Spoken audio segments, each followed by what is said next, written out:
cheating wife left me for a younger man, but my revenge and new love made her regret everything. Arthur, are you listening?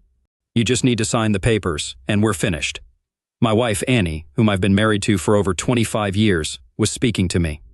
I tried to pay attention, but her voice seemed to drift further away as her rant continued. It all began this afternoon when I came home from work. Annie sat at the table with a glass of wine and a determined expression. Unfortunately, she only had one glass, neglecting to consider if I might want one too, especially given the direction our conversation was taking. I sensed trouble brewing as I sat down. Without asking about my day, Annie plunged into the news that she was leaving me.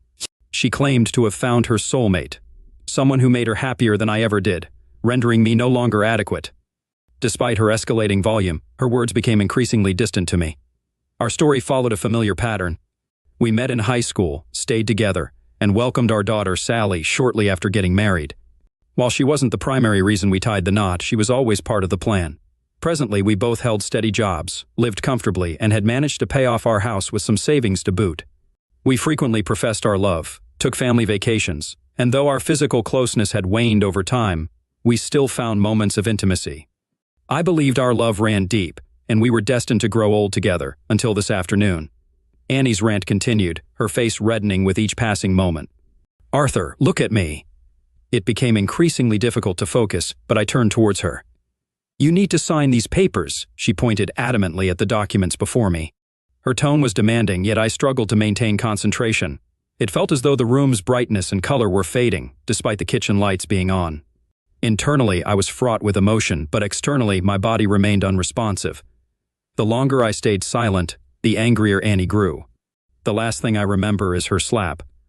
Though I couldn't feel the impact, I imagined it leaving a prominent red mark. But still, I couldn't move, and the world seemed to darken around me. It had been a long day. The drive home from university was delayed due to an accident slowing everyone down. When I arrived home, there was an eerie quietness in the house. The lights were on, Dad's car was in the driveway, but Mom's was nowhere to be seen. Upon entering the kitchen, I threw my bag and books on the ground. Dad sat at the table, motionless, staring into space. On the table lay an open bottle of Mom's wine and a mostly empty glass. In front of Dad were papers with numerous "Sign Here" tabs. Approaching Dad, I touched his shoulder from behind. Hey, Dad, I anticipated a response, but he remained unresponsive. Walking around to face him, I was taken aback. His eyes appeared glazed, almost milky white, with traces of tears staining his cheeks. He wasn't blinking, and a trail of drool hung from his mouth, threatening to drip into his lap. Panicked, I called out, Dad, Dad, come back to me, Dad! Tears welled in my eyes. With no response from Dad, I tried to calm myself. Slow down, Sally. Dad needs help, I whispered to myself. Retrieving my phone, I dialed emergency. I explained that my father, Arthur, was unresponsive. After providing my details and address, they dispatched an ambulance, promising a 10-minute arrival time. I sat beside Dad, holding his hand, offering reassurance. This man had been my everything growing up. Despite his demanding job, he always made time for my school events, musicals, and ballet. He endured my early attempts at the violin, encouraging me every step of the way. On my 16th birthday, he surprised me with a harder-to-find violin, not the best, but it held sentimental value as it came from him. Now, 5 years later, I was studying music at university, with a focus on strings and violin, thanks to his unwavering support. As I waited, questions raced through my mind. Why was Dad like this? What had happened? And where was Mom? Glancing at the paperwork on the table, the words "petition for divorce" caught my eye. Shocked, I began reading, my skin crawling at the revelation that Mom wanted to divorce Dad for reasons unknown to me. It appeared highly likely that Dad's condition stemmed from the documents, especially considering Mom's open wine bottle, indicating she had given Dad the papers and left. People often speculate on the rapid fluctuation of emotions. I suppose they've never experienced such a betrayal. For me, any compassion and desire to be in my mother's presence faded away shortly after the ambulance arrived. I directed them in getting Dad onto a gurney and off to the hospital. After locking up the house, I followed behind, making calls as I drove. I contacted my grandmother, Dad's mom, his sister Rhonda, his best friend, and then his manager at work, informing them of Dad's situation and his impending absence. I explained that I found him unresponsive and that he was en route to the hospital. Everyone requested updates on his condition, and his manager assured me of arranging emergency leave and informing their boss. I knew I was putting off the next call, consumed with anger, but I felt compelled to call Mom. The phone rang, and she answered after a couple of rings. Hi, Sally, my darling. How was your day? I was taken aback by her casual tone. Surely she couldn't be so naive as to think I wouldn't know what was happening. It had been almost an hour since I found Dad, and Mom was well aware of my routine. Where are you, Mom? I'm out and about, sweetie, she trailed off, sensing my inquiry. So in other words, you've just shattered my father, your husband, and left him without a second thought. Oh no, darling. I tried to explain to your father about Paul and the situation, but he wasn't responsive, so I thought it best to leave and let him process that we won't be living with him anymore. Her attempt to downplay the situation infuriated me. Given Dad's state, it seemed more likely that she had ripped his heart out and left it shattered before him. It appears to me like you abandoned him when he needed help. Are you truly that heartless? Do you even understand what's happening now, or do you simply not care? Anger began to seep into my voice. Sweetie, don't get angry now. I understand this is a shock, but your father will be fine. I'm only asking for what is rightfully mine and some support while Paul and I wait to marry. Yep, my mother was firmly in La La Land. Angry? You haven't seen angry yet, Mother. And just so you know, I'm currently following Dad to the hospital. He's in an ambulance, and when I got home, he looked like he'd had a stroke. Oh, Sally, my sweetie, I'm sorry to hear that, but no excuses, Mother. Let me ask you, is this Paul you're running off with the same Paul from your work that you keep talking about? She hesitated. Of course, darling, Paul. The man from my mother's workplace. She never stopped mentioning him. So, let me get this straight. He's a dozen years younger than you, and you've been having an affair with him for how long again? She hesitated. 6 months, right? So, for the last 6 months, you've been involved with someone from your workplace behind Dad's back. You've been lying to Dad and me, hiding your affair. I had no idea you were capable of such deceit, and clearly neither did Dad, judging by the state you left him in. How did you expect either of us to react? Well, I suppose not positively at first, but once we're living with Paul, you'll see we're meant to be together. We? She had just referred to we for the second time. Did she expect me to abandon Dad to move in with her and her boyfriend? I could feel my anger boiling over. I knew I would say something regrettable if I didn't stop. I'm going to hang up now before I say something I might regret, but let me be crystal clear. I will not be leaving Dad, and there's no way I'm going anywhere near Paul, let alone moving into the place you and he are cavorting in. Sally, my mother responded sharply, I am your mother, and I will not be spoken to like that, regardless of how upset you are. Then I guess we're done talking. I hung up before she could say anything else. If she thought I would condone what she was doing, she had another thing coming. She tried calling me back multiple times, then started calling Dad's phone, which was silly because, if he could, I doubted he would pick up a call from her. Since I had Dad's phone with me, I ignored any calls from her. By the time I reached the hospital, the ambulance crew had admitted Dad, and he was in a ward under observation. Aunt Rhonda had arrived and informed me that she had also received several calls from my mother but wasn't sure what was happening other than her brother being in the hospital. When I explained the situation, Aunt Rhonda turned a deep shade of scarlet, almost as if steam were coming out of her ears. Sally, do you have the documents that woman left for my brother? Sure, Aunt Rhonda, here you go. Aside from being my aunt, Rhonda was also our family attorney. For the next hour, we sat beside Dad as Rhonda read through the documents, occasionally muttering under her breath. Doctors and nurses came in and out of the room periodically, checking on Dad. Well, the bad news is that your mother is going to get her divorce from your father. The schedule outlined here shows that this process has been in motion for over 2 months and had to be served this week, or it would have incurred significantly higher fees from her legal team. I shrugged. I had heard enough justification from my mother. I was determined to ensure that she and Dad separated for what she had done. It was strange. I was never particularly close to my father, always looking up to my mom, but her actions seemed plain foolish. This whole mess seemed to be orchestrated by Paul, her so-called soulmate. Regardless, Mom and Dad weren't going to weather this storm, especially if Dad's current condition was any indication. The good news is that she hired a shire of a lawyer to represent her. She's going to have to shell out a hefty sum just for the divorce and even more if it goes to court, Rhonda grinned. Meanwhile, my dear brother has the best lawyer in town, and he's getting the family discount. We shared a smile for the first time that evening. Additionally, some of the claims here, like wanting 50% equity in the house and 60% of the financial assets, along with spousal and child maintenance, are likely quite exaggerated. I assume from your reaction that you're not planning to live with your mother? I shook my head in confirmation. Good, okay. I have some initial thoughts. However, we need to see what happens with your dad over the next 24 hours. Your mother could already be in hot water for abandonment and mental cruelty. The next few days flew by, with doctors constantly checking on Dad. Physically, he was fine and healthy, but he remained unresponsive. I managed to continue my university studies in the hospital chair by his bed, laptop, and textbook in hand. Occasionally, a family member would relieve me, allowing me to go home, catch a few hours of sleep, and return. I'll admit, I shed a few tears at home, alone in the house.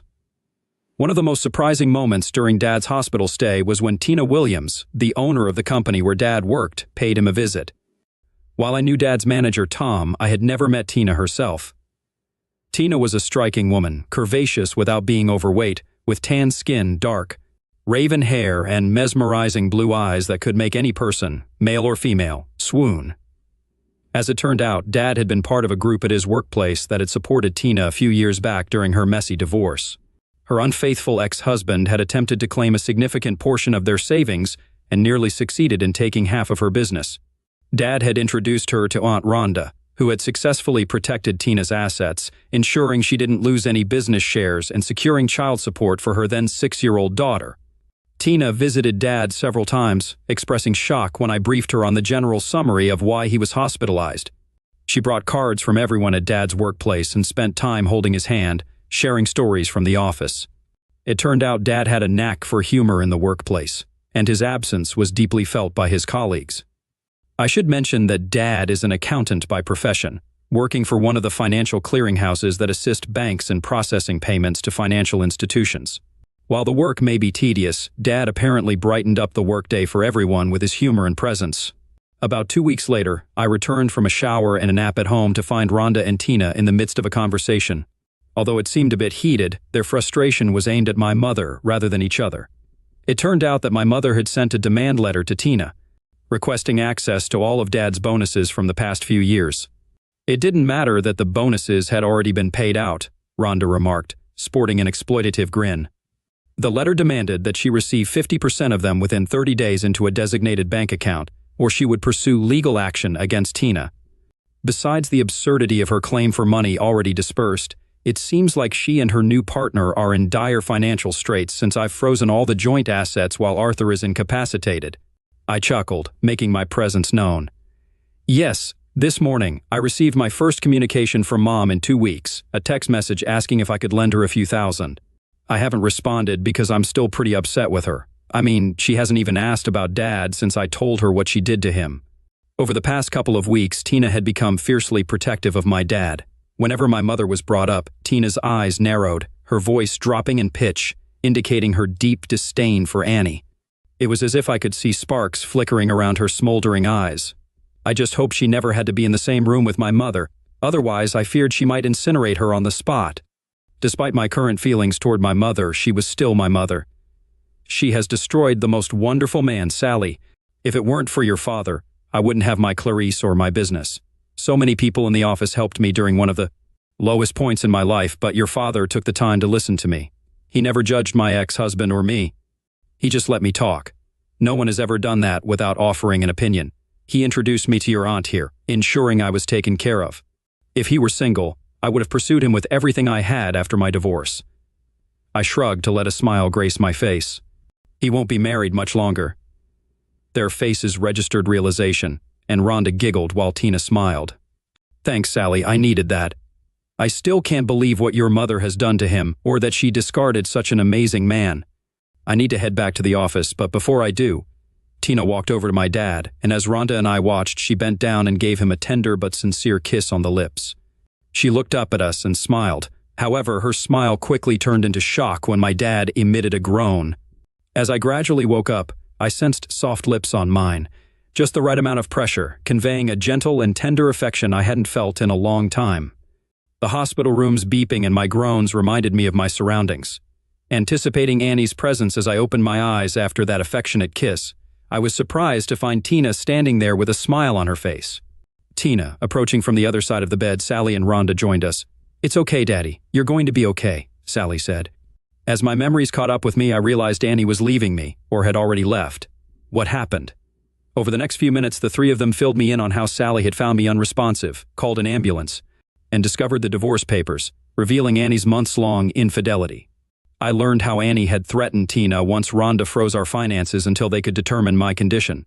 "How long? 2 weeks?" Arthur asked. 2 weeks, Rhonda replied. I turned to Tina. You kissed me? Tina blushed. Yeah, sorry, I was about to head back to the office and was saying goodbye. I smiled. No, it's okay. I guess I'm on the market, so I think it's okay. Over the next few hours, various doctors came through, conducting physical checkups, blood tests, and more. Tina canceled her visit to the office and stayed, along with Rhonda and Sally. Among the doctors was a psychologist. As he probed into my experiences, I recounted finding Annie alone, drinking, and her announcement of leaving me. I described how the world seemed to lose color, and sensory input became disjointed, making it difficult to move. Despite growing upset, my last memory was of Annie slapping and yelling at me, her words incomprehensible.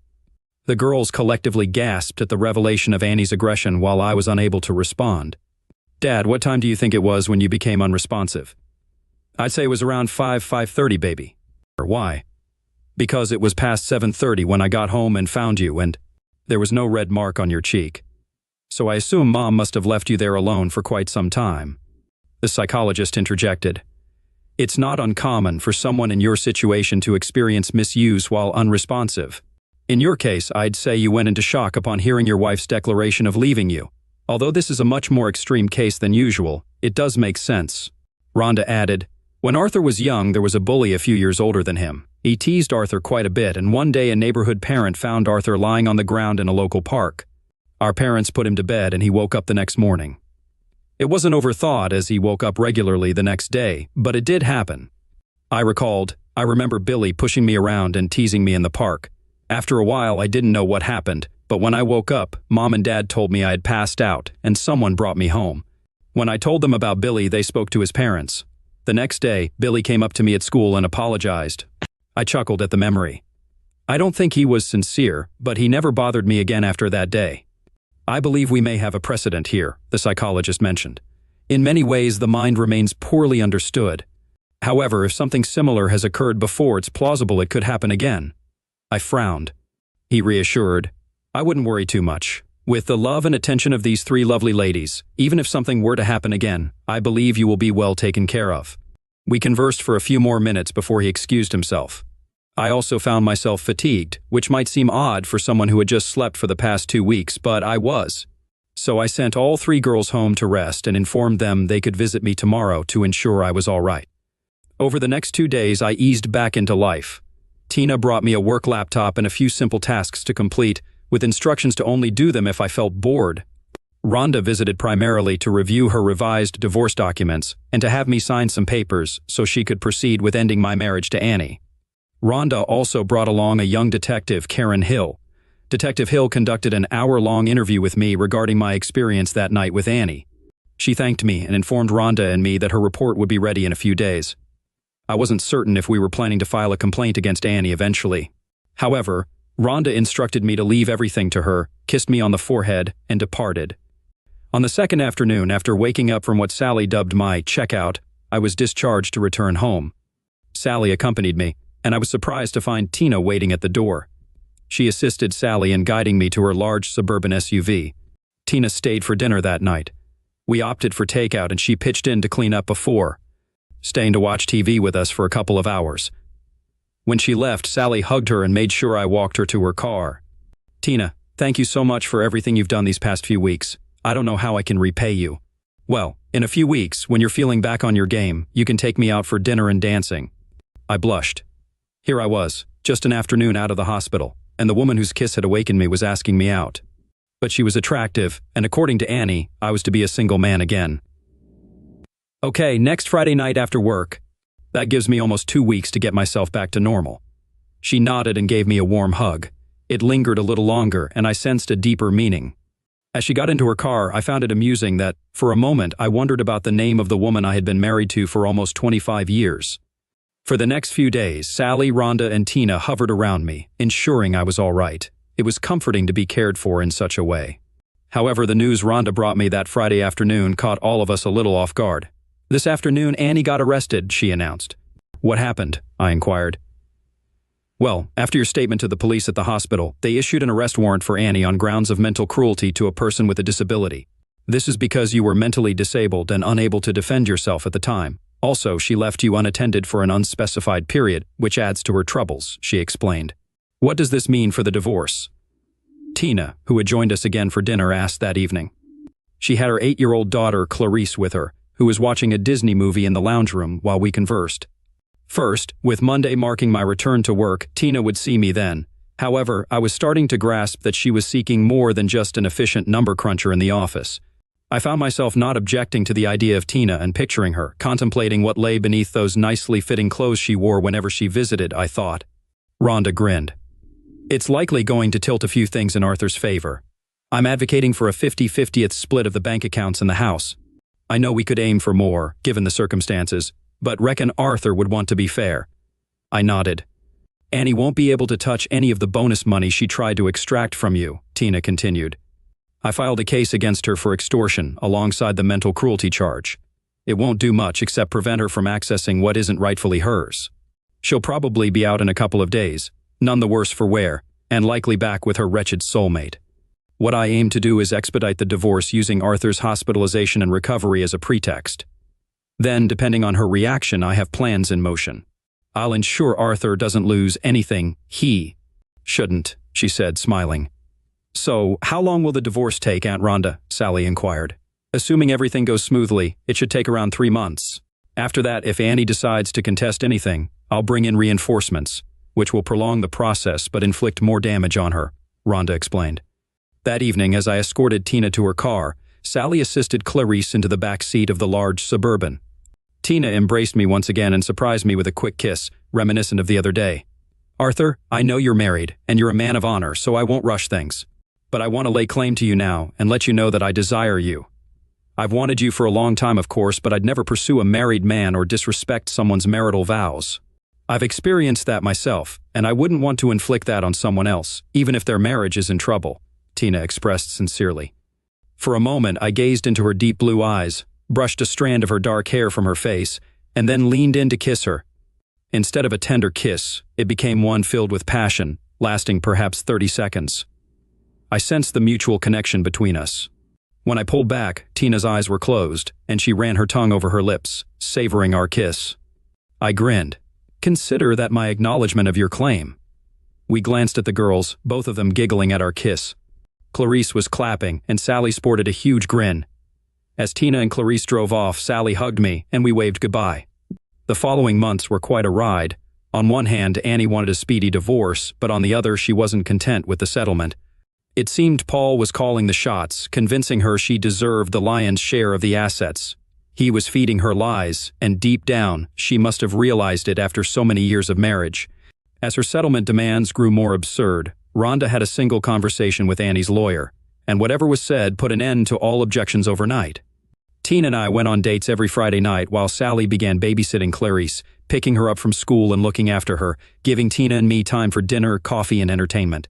Though we never went beyond holding hands and kissing, I had a feeling the night my divorce finalized would be unforgettable. Back at work, now things were going smoothly. While we were a successful financial organization, we weren't in the big leagues. We all did our jobs, were well compensated, and enjoyed each other's company. I think the staff caught on to Tina and me becoming an item at some point. Although everyone was happy for us, I had to dial back my usual antics. My direct manager, who reported to Tina, made sure to remind me of appropriate workplace behavior, considering I was essentially dating his boss. About 3.5 months later, we received a notification that the divorce would be finalized 1 week from the upcoming Thursday. There were no court proceedings, however. Annie had requested a meeting to discuss matters before the final decree. I agreed to meet the day before, and we arranged for her to visit the house to speak with both Sally and me. I had taken the afternoon off from work and prepared lamb chops and gnocchi in a burnt butter sauce for the three of us. It was a favorite meal for all of us, and I hoped it would help ease any potential awkwardness during our conversation. That evening, Sally arrived home around 5:30, went to shower and change, and just before 6, the doorbell rang, signaling Annie's arrival at the front door. I haven't described Annie's appearance in some time, but perhaps I should now, with a before and after perspective. Before everything unfolded a few months ago, Annie was an attractive mid-40s housewife. She had cropped, shoulder-length brown hair, a curvy figure typical of a mother, and although carrying a few extra pounds, she was still quite attractive with a well-proportioned 34C bust and an appealing rear. She was an attractive wife. Unfortunately, the woman standing before me now was almost unrecognizable. Annie had gained a significant amount of weight, developed jowls under her chin and puffy cheeks. Her stomach, which had previously had a slight mom belly, now sagged over her pants, and her once curvy posterior had expanded. Furthermore, she was dressed in loose-fitting clothes that concealed even more. Now, I have nothing against people of larger size, but that wasn't the Annie I knew.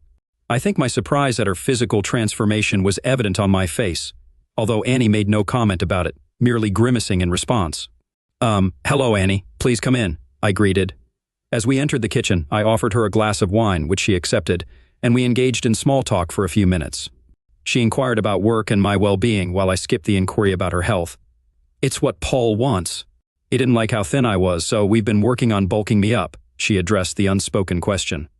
I frowned.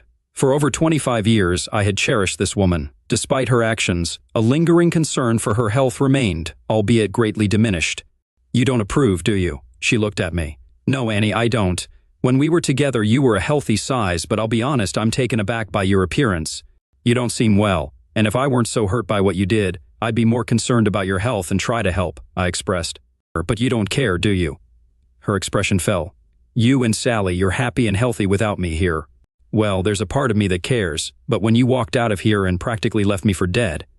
I trailed off, shrugging while she sighed. "I deserve that. I did a terrible thing, didn't I?" "No, Mother," Sally interjected, appearing fresh from the shower. "You did a freaking horrible thing. You single-handedly tore apart a happy family, then walked out without a care in the world, and I, for one, can't understand why Dad agreed to let you come here tonight." "Sally, calm down," I intervened. "Your mother knows the situation we're in and how unhappy we all are. She requested this meeting tonight, so I thought the least we could do is be mature and hear her out." Sally wasn't pleased. As far as I could tell, like me, she hadn't spoken to her mother since that momentous day.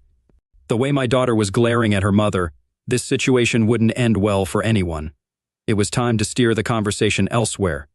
Attempting a cheerful tone, I suggested, "Tough discussions aren't ideal right before dinner, so let's eat first." I served dinner, and though no one spoke, there were numerous glances exchanged across the table. Sally maintained a steady glare at her mother throughout the meal. After dinner, I cleared the table, and Annie requested to speak to Sally alone. "No way. You can say whatever you want to me with both of us present," Sally retorted firmly. I felt torn, but it was evident Sally was resolute about not being left alone with her mother. Annie seemed to sense that too. The look in her eyes mirrored what her mother had done to me on that fateful night. She acquiesced. Annie took a deep breath, hesitant to discuss matters in front of me, but she addressed Sally. "Well, Sally, I wanted to ask for your forgiveness for what happened that night. I didn't handle things properly, and despite everything, I don't want to estrange my daughter forever." Glancing at me, Annie added, "There's more, but I'd prefer to discuss it in private, without your father present." "Sorry, Mom, but if you can't say it to both of us, then I don't want to hear it," Sally declared. Before Annie could respond, Sally stood up and left the room, slamming her bedroom door shut moments later. I hoped that would go better," Annie murmured softly, more to herself than to me. "I think considering the circumstances it went rather smoothly," I replied, letting her know I understood. "Really?" Annie sounded surprised. "Yes, really," I sighed, continuing. "Annie, you need to realize that at this moment nobody in this house holds much affection for you." She started to reply, but I raised my hand, signaling her to let me finish and lay everything out. "First, you engage in a long-term carnal affair with someone, then conceal it from both Sally and me. Next, you serve me with divorce papers out of the blue. And when I enter what Sally refers to as checkout mode, you proceed to yell, scream, and then slap me." Annie appeared stunned, like a deer caught in headlights. "Yes, I remember that, and I recall most of that time until shortly after you first slapped me. But let's continue.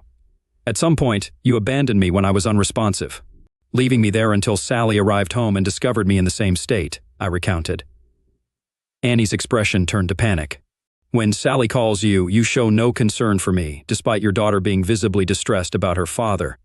You never once inquire about my well-being until tonight, make unreasonable demands of my workplace, and upon entering here, it's still all about you. You asked Sally for forgiveness, yet you have not apologized to her at any point." I paused briefly, hoping my words would resonate. "Yes, Annie, with all of that considered, I think things went quite well." Annie's gaze shifted to the floor, tears welling in her eyes. They hadn't yet fallen, but they lingered threateningly. I couldn't discern whether they were for Sally, myself, or simply a reflection of her own emotions. Continuing, I stated, "Now, our divorce will be finalized tomorrow, and unless you have anything further to add, I believe we have fulfilled your request for a final meeting." I walked to the door and opened it. Annie glanced at me before exiting. Once outside, she turned to look at me. Arthur, we did have some good years, didn't we? Yes, Annie. Most of our time together was incredible. You were an exceptional lover, a devoted wife, and a loving mother. I'm not sure what this Paul character has done to you, but I don't see the woman I fell in love with in the person standing before me. All I see is someone who seems lost, manipulated into becoming overweight, self-centered, and caring more about what others can provide for you than the people themselves. Once again, she lowered her gaze to her feet. Tears hadn't fallen, but they were close. You truly mean that, don't you, Arthur? Yes, I do, I affirmed. She turned to leave, but hesitated, looking utterly broken this time. Arthur, about the house. Paul told me I needed to ask. So that was the purpose of her visit. It wasn't about reconnecting with her family. It was solely about money. I chuckled, leaving Annie puzzled by my reaction. Go tell your soulmate that you'll have your share of the savings and the equity from this house transferred to the bank account your lawyer provided to Rhonda by this time. Tomorrow. And Annie, she glanced at me, protect that money from Paul or you won't have it for long. Update the next morning marked the final decree, and Annie and I were officially no longer husband and wife. There was a small twinge of sadness within me, but it was fleeting. Mostly I felt content. The past few months had been challenging for everyone. Now, at 48 years old, I felt liberated, knowing I still had much life left to live. Rhonda phoned to inform me that pizza was on her tonight at my place. During lunch at the office, Sally dropped by. We reminisced about happier times with her mother when we were a complete family. Despite Sally's dislike for her mother, I could sense she missed the woman she once was. Truthfully, I did too. We shared many good years together. As Sally left, there seemed to be a silent exchange between her and Tina. Not long after, I was summoned to Tina's office. She closed the door and then kissed me passionately, as if the sun might never rise again. I must admit I responded in kind. Can I claim you as mine now, Arthur? Tina asked. I felt a sore spot on my neck, likely from a bruise forming where she had just kissed me moments before. I think you may have already done that. That evening's dinner was delightful, with Sally, Rhonda, Tina, and Clarice all joining in to celebrate my newfound freedom from Annie. Later that Friday night, after the girls were in bed, Tina and I consummated our relationship. I must have done something right because, throughout the weekend, Tina seemed a bit sore whenever she sat down. But her eyes burned with a fiery passion that I knew was reserved for me alone. 6 months later, we tied the knot in a beautiful ceremony by a local lake, with many of our colleagues in attendance. Though we initially planned to marry later, we decided to move the date up to coincide with the arrival of Sally and Clarice's new little brother. Update: 5 years had passed, and Sally, her boyfriend Tina, and I were enjoying dinner at a local restaurant when 5-year-old Keegan posed a question. Daddy, who is that lady who keeps staring at us? Turning to look, we spotted Annie sitting across the room. She had noticeably lost weight and appeared discontent. Since the divorce, we hadn't seen or heard from her, and she hadn't attempted to contact Sally. Excusing myself from the table, I approached her. Hi, Annie. Hi, Arthur. How are you? I inquired. She glanced down at her chicken salad, replying, You were right, Arthur. You were right about him. Paul convinced me I was his soulmate and you meant nothing to him.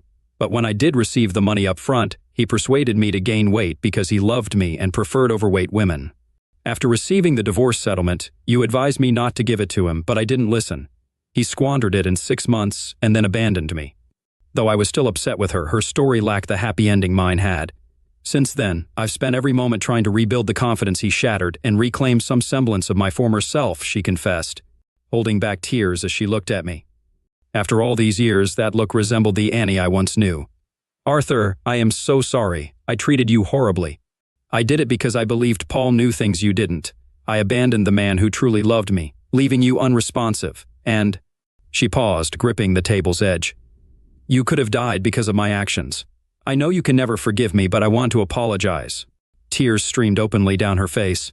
Surprisingly, Sally had joined us, standing beside me, also witnessing her mother's apology. She gave me a weary smile, grabbed my hand, and extended her hand to her mother.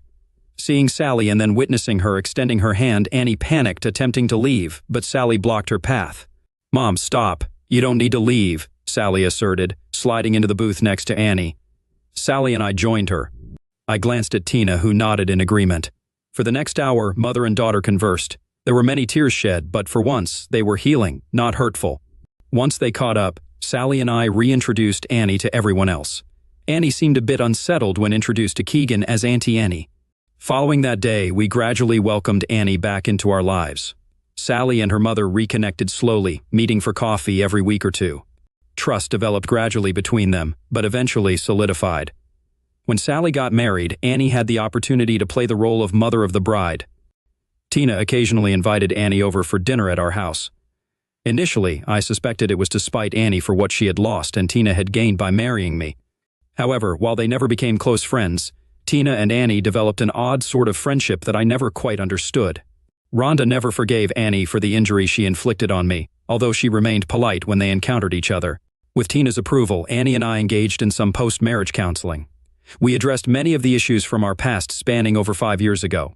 The counselor speculated that Annie might have been experiencing hormonal imbalances, but Annie vehemently rejected this notion. No, I threw away the most precious things in my life that day. I had a loving husband and a daughter who wanted to be with me. No hormonal imbalance can justify how I destroyed everything good in my life for someone who was nothing but trouble in bed and had an inadequate appendage, she remarked, with a sweet smile directed at me. Arthur and Sally deserve better from me, she admitted tearfully, dabbing her eyes with a tissue. It took me 5 years to reconnect with them. I thank God every day that Arthur has allowed me back into his life. And Tina, too, she blushed, acknowledging Tina's warmth towards her, despite everything. She had every reason to hate me, yet she has always treated me kindly. I got lucky, losing everything I discarded, and I will bear that burden for a long time. Annie gained more from those counseling sessions than I did. It was reassuring to confirm that neither Sally nor I were responsible for Annie's decision to leave us. And she was right, Tina had lifted us up and forged a stronger family bond. They say people pay for their mistakes eventually, and Paul did. He moved to another state, and once again attempted to manipulate a married woman for her money. This time, however, the woman's husband caught Paul in the act and took matters into his own hands, rendering Paul incapable. The husband received a 10-year sentence, but if Rhonda's rumors were accurate, he might be released sooner. Tina and I are still deeply in love. I never imagined I could love anyone as much or as deeply as I did Annie, but Tina proved me wrong. She not only gave me her love, but also her soul, wholeheartedly. We continue to work together in her company, and I'm still in the same job. While we have our ups and downs, we always prioritize communication when it matters. Her physique remains remarkable, and we still make love frequently. We've even indulged in love-making moments in exotic locations while on vacation. Often, just one glance is enough to lead us to locking the bedroom door and passionately indulging in each other. Once, after we had finished making love, showered, and dressed, we entered the kitchen to find Sally and Annie engaged in conversation. We had recently learned that Sally was expecting, sparking excitement as the girls discussed the arrival of my first grandchild. My goodness, Sally, you'd think these two were teenagers with the way they behave. Tina, you'll have to let me in on your secret to keeping Arthur so lively. Maybe I can get some tips to keep Fred on his toes, Sally teased amidst laughter. I blushed. Annie had been casually dating lately, but nothing serious until Fred entered the picture. Mom, let them be. We all know that Dad has been on a mission since, Sally teased mischievously, her eyes twinkling. Annie hesitated while Sally laughed, and Tina blushed. I simply leaned back, smirked at my girls, and felt myself stirred again by Tina's presence. Eventually, I excused myself, making my way back to the bedroom, with Tina following shortly after, locking the door behind her.